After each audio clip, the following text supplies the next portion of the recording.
Welcome, night listener, to Shadow Sleep Stories. Looking for a way to calm your mind or fall asleep to something dark and gripping? You're in the right spot. Don't forget to like the video, subscribe for nightly terror, and comment below, where are you watching from and what time is it? Now, let's close our eyes and begin the journey into the unknown. Story 1, The Substitute. You know that feeling when something's just off? Like when you walk into a room and everyone stops talking? Or when someone smiles at you but their eyes don't match? That's exactly how I felt about Mrs. Henderson from the moment she walked into our classroom. I was in 10th grade at Millbrook High, and our English teacher, Mr. Rodriguez, had been out sick for 3 weeks. The flu, they said, but Mrs. Henderson wasn't like any substitute we'd ever had. She was probably in her 50s, with silver hair pulled back so tight it seemed to stretch her face. And she had this way of looking at you that made you feel like she could see right through your skull. "Good morning, class," she said on her first day, writing her name on the board in perfect cursive. "I'll be with you for the remainder of the semester." That's when Jake Martinez raised his hand. "What happened to Mr. Rodriguez? Is he coming back?" Mrs. Henderson turned around slowly, that unsettling smile spreading across her face. "Mr. Rodriguez won't be returning. He's found other opportunities." The way she said it made my skin crawl. But what really freaked me out was what happened next. She opened her bag and pulled out a stack of papers.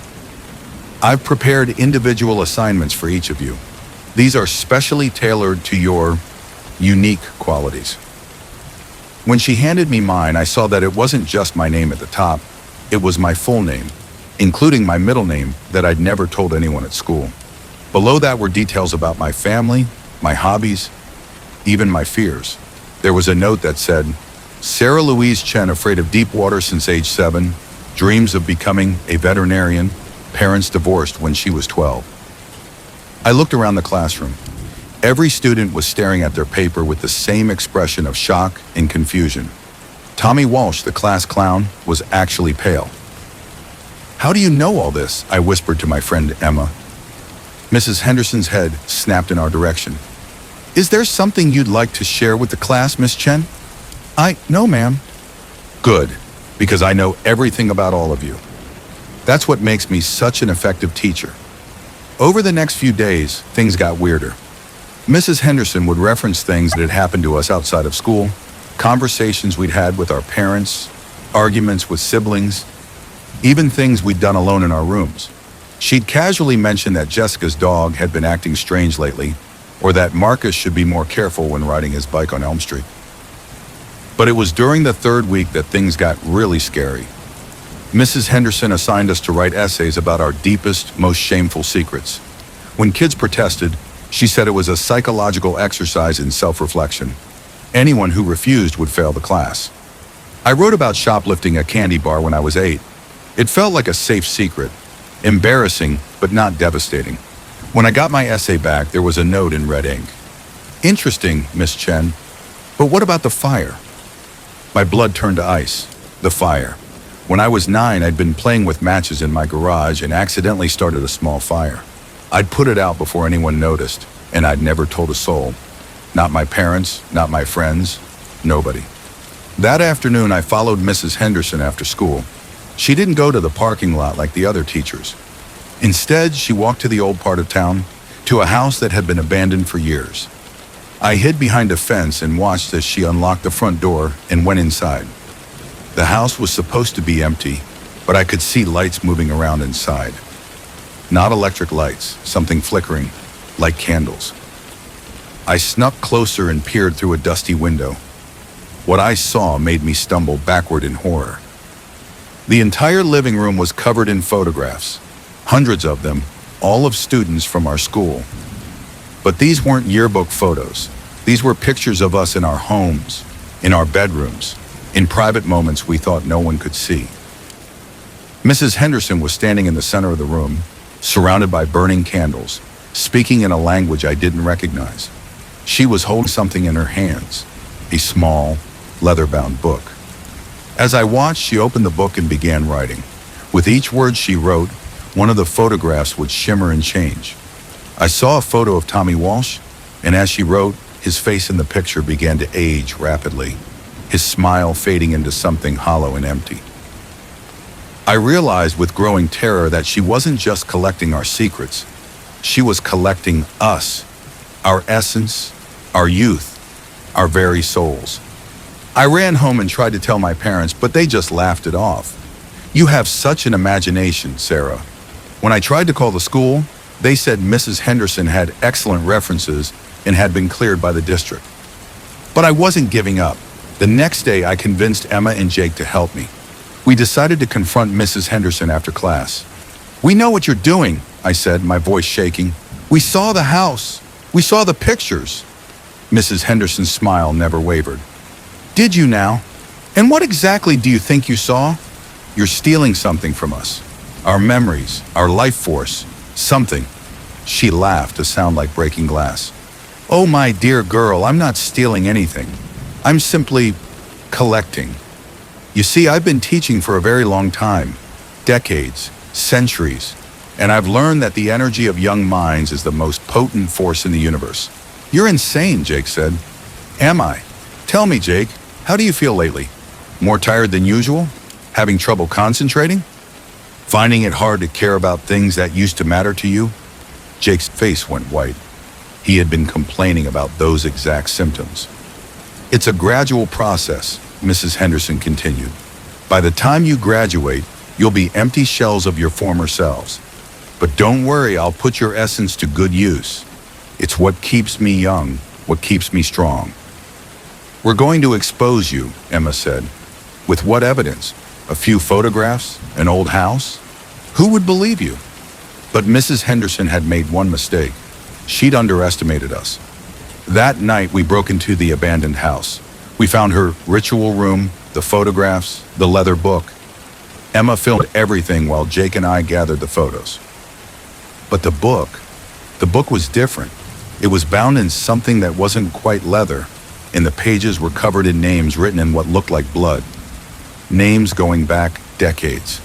Students who had attended Millbrook High and then disappeared from memory. I opened the book and found my name, written in red ink. Below it, in the same script, was a number, 73%. That's how much of me she'd already taken.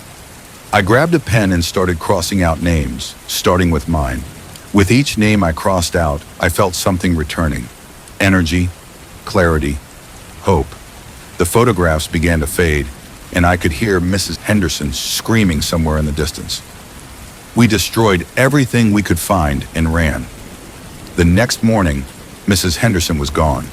The school said she'd had a family emergency and had to leave immediately. They brought back Mr. Rodriguez, who looked confused but healthy. "I don't understand," he told us. "I've been at home this whole time. I was never sick. I don't remember taking any time off." But we remembered. And sometimes late at night, I still check my reflection in the mirror, making sure my eyes still have that spark of life, that essence of who I am. Because now I know there are people out there who feed on youth, on dreams, on the very thing that makes us human. And they're very good at hiding in plain sight. Story 2, the notification. My phone buzzed at 3:17 a.m. with a notification I'd never seen before. Proximity. Alert, unknown entity detected within 15 feet of your location. Do not look directly at it. Remain still. I stared at the screen, my heart hammering. I'd never installed any app like that. I was lying in bed in my locked apartment on the 4th floor. There was no way someone could be within 15 feet of me. I started to sit up, but the phone buzzed again. Movement detected. Entity is now 12 feet away. Close your eyes immediately. My blood turned to ice. Something was in my room. I could feel it. A presence, a weight in the air that hadn't been there moments before. The temperature seemed to drop 10 degrees. I squeezed my eyes shut, my phone still glowing in my hands. Another notification. Good. Entity distance, 8 feet. Do not open your eyes. Do not speak. Breathe normally. I could hear it now, a soft scratching sound, like fingernails on wood.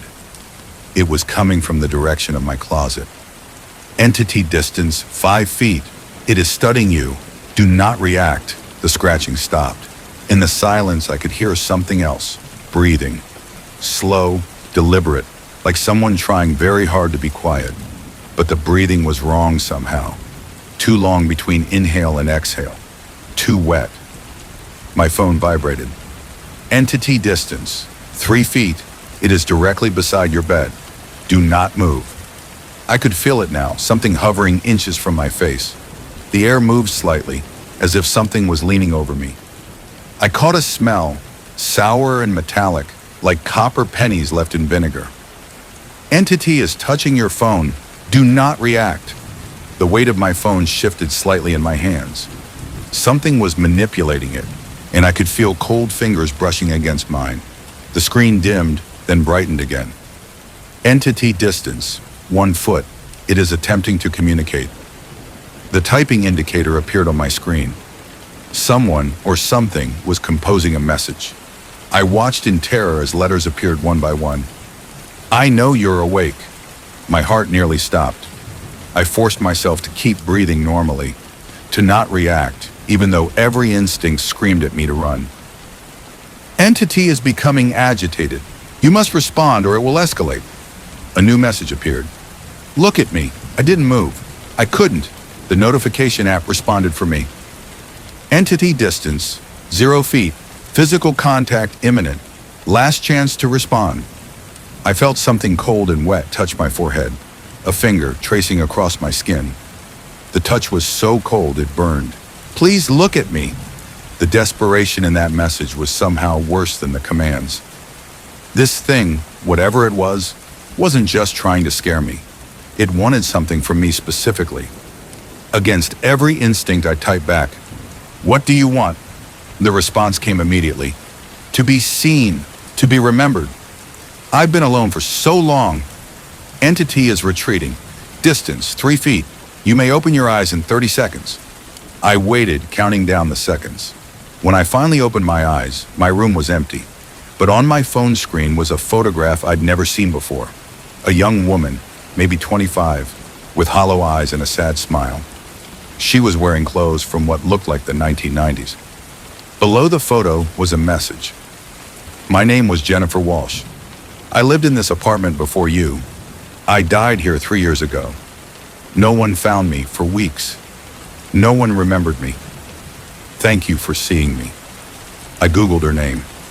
Jennifer Walsh, 26, had indeed died in this apartment 3 years ago. Drug overdose. The article said she'd been found by the landlord when she missed rent payments. No family mentioned, no friends interviewed. She died alone and been forgotten. I looked at her photo again, and I felt something I hadn't expected. Sadness. Not fear, but genuine grief for this woman who'd been so lonely that she'd haunted her old apartment just to be acknowledged. I typed back, "I'm sorry you were alone. I'm sorry no one remembered you. But I'll remember you now."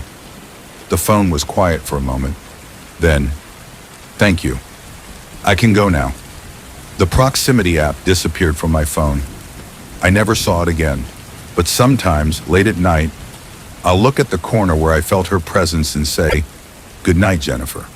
Because everyone deserves to be remembered. Everyone deserves to be seen. Even the dead. Story 3, the hunger. The first time I felt it, I thought it was just stress. Medical school was intense, and I'd been pulling all-nighters for weeks. So when I woke up with this gnawing sensation in my stomach, I figured it was just hunger. But it wasn't normal hunger. It was deeper than that, more primal, like something was eating me from the inside out. I tried eating, everything from pizza to protein bars to full meals. Nothing helped. The hunger grew stronger, more insistent. It felt like my stomach was turning inside out. Like every cell in my body was screaming for something I couldn't identify. By the third day, I was desperate. I went to the campus health center, but the doctor just looked at me with tired eyes and prescribed antacids. Stress-related gastritis, he said. It'll pass. But it didn't pass. It got worse. I started noticing things. My skin was paler than usual, almost translucent. My fingernails were growing faster, and they were harder, sharper. My teeth felt different too.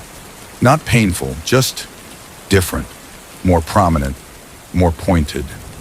On the fifth day, I was in the anatomy lab when it happened. We were dissecting a cadaver, working on the circulatory system. My lab partner, Maria, had just made a particularly deep incision when she accidentally cut herself. Blood welled up from the small wound on her finger. The smell hit me like a physical blow. Rich, metallic, intoxicating. My mouth filled with saliva, and that gnawing hunger suddenly focused into a laser-sharp need. I wanted her blood. I needed it. "Oh shit," Maria said, looking at the cut. "I should go clean this up." I grabbed her wrist before she could move. "Wait," I said, my voice strange even to my own ears. Let me help." I brought her finger to my mouth and sucked on the wound. The taste exploded across my tongue, warm, salty, alive. For the first time in days, the hunger subsided. I felt strength flowing back into my limbs, color returning to my skin. "Dude, what the hell?" Maria jerked her hand away, staring at me with disgust and fear. I came back to myself, horrified by what I'd done. "I'm sorry, I don't know what... I think I'm sick. I need to go." I ran from the lab, my mind racing. What was happening to me? Why had her blood tasted so good? Why did I feel better now than I had in days? That night I did something I'd never done before. I researched vampirism, not the romantic movie version, but the real folklore, the medical conditions that might cause similar symptoms. I found references to porphyria, to rare blood disorders, to psychological conditions that created cravings for human blood. But none of it explained the physical changes I was experiencing. My reflection was still there, but it was different. My eyes were darker, my skin was paler, and my teeth were definitely sharper. I tried to go back to normal food, but everything tasted like ash. My body rejected it violently. I lost weight rapidly, and the hunger returned with a vengeance. I started hanging around the campus blood bank. I told myself I was just curious, but deep down I knew what I was really doing. I was hunting. The opportunity came during a blood drive. I volunteered to help, and in the confusion of the busy clinic, I managed to steal a bag of blood. I hid it in my dorm room, and that night, driven by desperate hunger, I drank it. It was the best meal I'd ever had. The hunger disappeared completely, and I felt more alive than I had in weeks. But with the satisfaction came a terrible realization. I was becoming something inhuman. I tried to fight it.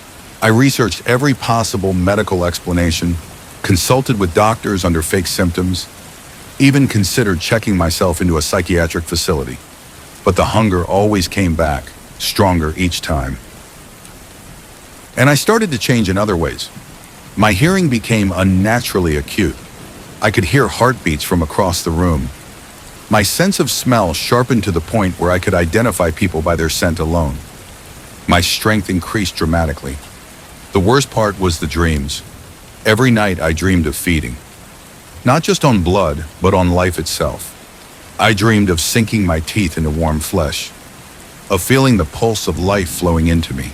I woke up from these dreams aroused and disgusted in equal measure. I tried to isolate myself, to protect others from what I was becoming. But the hunger was too strong. I found myself following people at night, watching them, imagining what they would taste like. It was during one of these stalking sessions that I met her. She was sitting on a bench in the park at midnight, completely calm despite the late hour. When she saw me watching her from the shadows, she smiled and waved me over. "You're new," she said as I approached. "I can smell it on you, the change." "What are you talking about?" "You're turning. It's written all over you. The pale skin, the sharp teeth, the way you're looking at my neck right now." I stepped back, alarmed. "I don't know what you mean. I was like you once, scared, hungry, alone, thinking I was becoming a monster." She stood up and I noticed her teeth were like mine, sharp, predatory. "But I learned the truth. We're not monsters. We're evolved. We're the next step. You're insane." "Am I? Tell me, how do you feel when you feed? Stronger, more alive, more yourself than you've ever been?" I couldn't deny it. When I drank blood, I felt like I was finally who I was meant to be. There are others, she continued. A community. We take care of each other. We feed carefully, sustainably. We don't kill. We don't need to. We're not the vampires from movies. We're something new. But the hunger never goes away, but it becomes manageable, purposeful. You learn to see humans not as food, but as a resource to be preserved. A symbiotic relationship. She gave me an address and told me to come the next night if I wanted answers. I spent the next day wrestling with the decision. Part of me wanted to fight this change, to find a cure, to return to humanity. But another part, a growing part, was curious about what I might become. That night I went to the address. It was a large house in the suburbs, and inside I found them. 12 people like me, all at different stages of the transformation. Some looked almost human. Others had changed so completely they were barely recognizable as what they'd once been. They welcomed me like family. They taught me how to feed without killing, how to find willing donors, how to use my new abilities. They showed me that I didn't have to be a monster. I could be something better. But they also showed me the cost. The further you went down this path, the less human you became. Not just physically, but emotionally. The capacity for empathy, for love, for connection. It all faded as the hunger took over. I had a choice to make. I could join them, embrace what I was becoming, and lose my humanity forever. Or I could fight it, knowing that the hunger would eventually drive me insane or force me to hurt innocent people. I chose a third option. I left the house that night and never went back. Instead, I checked myself into a research facility, telling them I had a rare blood disorder. I became a test subject, allowing them to study my condition while I still had enough humanity left to consent. The researchers were fascinated. They'd never seen anything like my transformation. They ran tests, took samples, documented every change, and slowly they began to understand what was happening to me. Now, it wasn't vampirism in the supernatural sense. It was something else, a kind of biological evolution triggered by exposure to an unknown pathogen. My body was changing to become more efficient at processing blood, at extracting nutrients from human plasma. I was becoming a biological specialist, like a mosquito or a tick, but with human intelligence intact. The research team worked around the clock to find a treatment. They tried everything: gene therapy, blood transfusions, experimental drugs. Some treatments slowed the progression, others reversed certain symptoms, but nothing stopped it completely. I'm still here, still changing, still fighting the hunger every day. But now I'm not alone. The research continues, and someday we might find a cure, or we might find others like me who need help. Until then, I remain a willing prisoner, a monster in a cage of my own making, fighting to hold on to the last fragments of my humanity while my body transforms into something that should not exist. The hunger never goes away, but every day I resist it is a victory. Every day I choose to be human instead of giving in to what I'm becoming. Because the real horror isn't in becoming a monster. It's in choosing to be one. Story 4. The roommate. Moving in with a stranger seemed like a good idea at the time. I'm David, 23, fresh out of college, and broke as hell. When I found the Craigslist ad for a roommate in downtown Portland, the rent was too good to pass up. Split between 2 people, I could actually afford to live somewhere decent while I looked for a real job. The guy who answered my email was named Connor Hayes. We met at a coffee shop, and he seemed normal enough. Mid-20s, quiet, clean-cut. He worked from home doing some kind of data analysis, he said. Perfect, I thought. I'd hardly ever see him. The apartment was a 2-bedroom on the 3rd floor of an old brick building. My room was small, but had a decent view of the street. Connor's room was at the end of the hall, and he'd already moved in most of his stuff. The place was neat, almost obsessively so. Not a speck of dust anywhere. I like things organized, Connor said when he saw me looking around. Hope that's not a problem. Not at all. I'm pretty clean myself. That first week was great. Connor was the perfect roommate, quiet, clean, and basically invisible. I'd hear him moving around sometimes, but we rarely crossed paths. He kept weird hours, apparently working late into the night and sleeping during the day. I'd leave for my job interviews in the morning and come back to find small signs that he'd been active. A coffee cup in the sink, the bathroom mirror fogged from a recent shower, the smell of whatever he'd cooked for dinner lingering in the air. But I never actually saw him eat. I never saw him cook. I never saw him do much of anything except occasionally emerge from his room to use the bathroom or get water from the kitchen. After 2 weeks, I started to notice other things. Connor never seemed to leave the apartment. I'd gone out every day, sometimes for hours, and whenever I came back, I could hear him moving around in his room. When did he go grocery shopping? When did he run errands? How did he get food? I started paying closer attention. I'd check the refrigerator before I left and after I came back. Nothing ever changed. The same condiments, the same leftovers, the same everything. But somehow food was still disappearing. Bread went stale, milk expired, vegetables rotted in the crisper drawer. "Hey Connor," I called out one evening, knocking on his door. "You want to split a pizza or something?" "I'm good," came his muffled reply. "Thanks anyway." "When was the last time you left the apartment, man? You've been holed up in there for weeks." "I work from home. I get everything delivered." But I never saw any delivery drivers. I never heard the buzzer. I never saw packages or takeout containers. I started keeping a log, feeling slightly crazy for doing it. I'd note when I left, when I came back, what sounds I heard from Connor's room. The pattern was always the same: shuffling footsteps, the creak of floorboards, the sound of his chair rolling across the hardwood, but never the sound of a door opening. Never the sound of him leaving his room when I was around. One night I decided to test something. I ordered Chinese food and deliberately ordered enough for 2 people. When it arrived, I knocked on Connor's door. "Food's here if you want some," I called out. "I already ate," he replied. I checked the kitchen. Nothing had been used. No dishes, no evidence of cooking, no trash. But I could smell something, a strange, sour odor that seemed to be coming from the direction of his room. That's when I started to get seriously creeped out.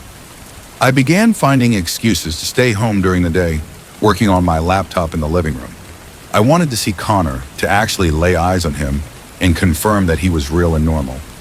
But he never came out when I was there. I'd hear him moving around in his room, but the moment I'd get up to investigate, the sounds would stop. It was like he was watching me somehow, timing his movements to avoid being seen. I started testing him. I'd announce loudly that I was leaving, then sneak back up the stairs and listen at the door. Within minutes, I'd hear Connor moving around, the sounds of someone finally emerging from their room. But whenever I tried to catch him, he'd be gone before I could get inside. The smell from his room was getting stronger, sweet and sour at the same time, like fruit left too long in the sun. It was starting to permeate the entire apartment, and I was getting headaches from it. After a month of this, I decided to confront him directly. I waited until I heard him moving around, then pounded on his door. "Connor, we need to talk, man. Open up." The movement stopped immediately. The apartment went dead silent. "I know you're in there. I can hear you walking around. What the hell is going on?"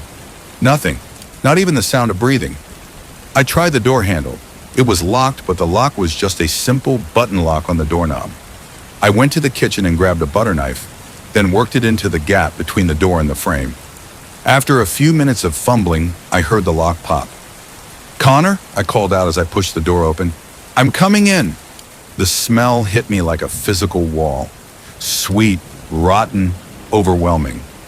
I gagged and covered my nose with my shirt. The room was dark, the blinds drawn tight. I fumbled for the light switch. When the lights came on, I saw something that made my brain struggle to process what I was looking at. The room was empty, completely empty. No bed, no desk, no clothes, no computer, nothing. Just bare walls and bare floorboards. But the floorboards were stained with something dark and sticky, and in the center of the room was a perfect circle of what looked like mold or fungus, about 6 feet in diameter. The smell was coming from the circle. As I watched, it seemed to pulse slightly, like it was breathing. I backed toward the door, my heart pounding. This was impossible. I'd been hearing Connor moving around in here for weeks. I'd seen his stuff when I moved in. I'd talked to him through the door just minutes ago. But the room was empty, and it looked like it had been empty for a long time. I ran to the living room and grabbed my phone, calling the landlord. "Mr. Patterson? This is David from apartment 3B. I need to ask you something about my roommate." "Roommate?" The landlord sounded confused. "David, you're the only tenant in that apartment, has been since you moved in. That's impossible. Connor Hayes, he was here when I moved in. He's been paying half the rent." "Son, I've never heard of anyone named Connor Hayes, and you've been paying the full rent yourself. Are you feeling all right?" I hung up and checked my bank account. He was right. I'd been paying the full rent automatically from my checking account. But I remembered Connor giving me cash for his half. I remembered our conversation about splitting utilities. I went back to Connor's room. The circle of mold was larger now, maybe 7 feet across, and in the center of it, I could see something moving. Something that might have been roots or tentacles or veins. Something organic and alive. I grabbed my laptop and started researching the building's history. What I found made my blood run cold.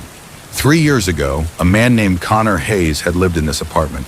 He'd been found dead in what was now his room, apparently from some kind of rare fungal infection. The coroner's report described the body as severely decomposed and partially consumed by an unknown organism. The apartment had been vacant for 2 years before I moved in. I stared at the screen, my mind reeling. I'd been living with something that wasn't human, something that had been feeding off me, growing stronger, using my memories of the real Connor Hayes to maintain its disguise. But what was it? And what did it want? I got my answer that night. I was lying in bed, trying to process everything I'd learned, when I heard my door creak open. I kept my eyes closed, pretending to sleep. But I could feel something entering my room. The smell was overwhelming now. Sweet rot and decay. "David," whispered a voice that sounded like Connor but wasn't quite right. Too wet, too hollow. "I'm hungry." I opened my eyes. Standing in my doorway was a shape that looked almost human, but wrong in every detail. It was tall and thin, with skin that seemed to hang loose on its frame. Its face was Connor's face, but melted, like wax that had been heated and cooled too many times. "I've been feeding on you for weeks," it said, its voice a papery whisper. "Your life force, your memories, your dreams. But it's not enough anymore. I need more." I tried to scream, but no sound came out. The thing stepped closer, and I could see that its fingers were too long, ending in something that looked like roots rather than nails. "You're going to help me," it said. "You're going to bring me more food, more people, more life." "No," I managed to whisper. "Yes," it said, and suddenly I felt something probing at my mind, trying to burrow into my thoughts. "You're going to find me new roommates, young people, healthy people. You're going to bring them here, and I'm going to feed." I fought against the mental intrusion, but it was like trying to hold back the tide. I could feel my will slipping away, my resistance crumbling. But then I remembered something. Fire. The research had mentioned that the original Connor Hayes had died from a fungal infection. Fungus was vulnerable to heat, to flame. I rolled out of bed and ran to the kitchen, the thing that looked like Connor following behind me with slow, deliberate steps. I grabbed a can of cooking spray and the lighter I used for candles. "You can't hurt me," it said, its voice now a chorus of whispers. "I'm inside you now. I'm part of you." I could feel it in my head, trying to take control, but I fought back, focusing on one clear thought. Fire kills fungus. I sprayed the cooking oil toward the thing and flicked the lighter. The flames caught immediately, and the creature let out a sound like steam escaping from a pipe. It stumbled backward, its false skin beginning to bubble and peel. "The room," I said, as much to myself as to the thing. "I have to burn the room." I ran down the hall, the creature writhing behind me. its disguise completely gone now. What I saw in the dim light was something that had never been human. A mass of fungal growth shaped roughly like a person, held together by root-like structures and animated by something that hungered for life itself. I doused Connor's room with cooking oil and set it ablaze. The fire spread quickly across the moldy circle, and the creature let out a sound like screaming wind. As the flames consumed the fungal mass in the center of the room, the thing in the hallway began to dissolve, its false form crumbling into dust and spores. The fire department arrived before the flames could spread to the rest of the building. They found me in the hallway, covered in soot and babbling about monsters and fungus and roommates that didn't exist. The official report said I'd had a psychotic break brought on by isolation and stress. They found traces of hallucinogenic spores in my blood, apparently from a rare fungus that had been growing in the walls of the building. The landlord was cited for not properly remediating the mold problem after the previous tenant's death. But I know what really happened.